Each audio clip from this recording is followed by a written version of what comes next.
Hare Krishna. Welcome to my ভক্তি জীবন channel. আপনাদেরকে স্বাগত করছি। আজকে আমরা আলোচনা করব শ্রীমদ্ ভগবদ গীতা যথাযথ প্রথম অধ্যায় বিষাদ যোগ শ্লোক নাম্বার 30। আপনাদেরকে বলার চেষ্টা করব।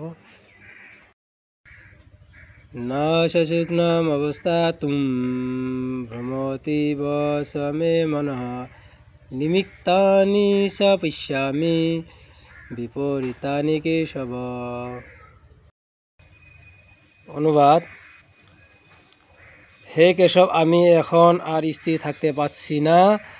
আমি আত্মা বিস্মিত হচ্ছি এবং আমার চিত্ত উদ্ভ্রান্ত হচ্ছে। হে কেশী দানবহন্তা শ্রীকৃষ্ণ, আমি কেবল অমঙ্গল সূচক লক্ষণসমূহ দর্শন করছি।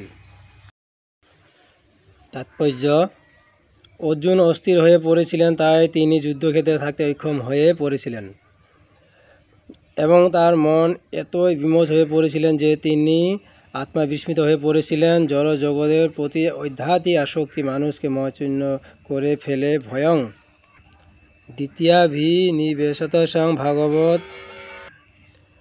11:2-37। এই ধরনের ভীতি ও আত্মাবিস্মৃতি তখনই দেখা দেয় যখন মানুষ জড় শক্তির দ্বারা অত্যন্ত প্রভাবিত হয়ে পড়ে। অর্জুন অনুভব করেছিলেন সেই যুদ্ধের পরিণতি হচ্ছে কেবল স্বজন হত্যা এবং এইভাবে শত্রু নিধন করে। যুদ্ধে জয়লাভ করার মধ্যে কোনো সুখে তিনি পাবেন না। এইখানে নিমিত্তানি বিপরীতানি কথাগুলি তাৎপর্যপূর্ণ। মানুষ যখন নৈরাশ্য ও হতাশার সম্মুখীন হয় তখন সে মনে করে, আমার বেঁচে থাকা তাৎপর্য কী? সকলে কেবল তার নিজের সুখ সুবিধার কথা চিন্তা করে। ভগবানের বিষয়ে কেউ মাথা ঘামায় না।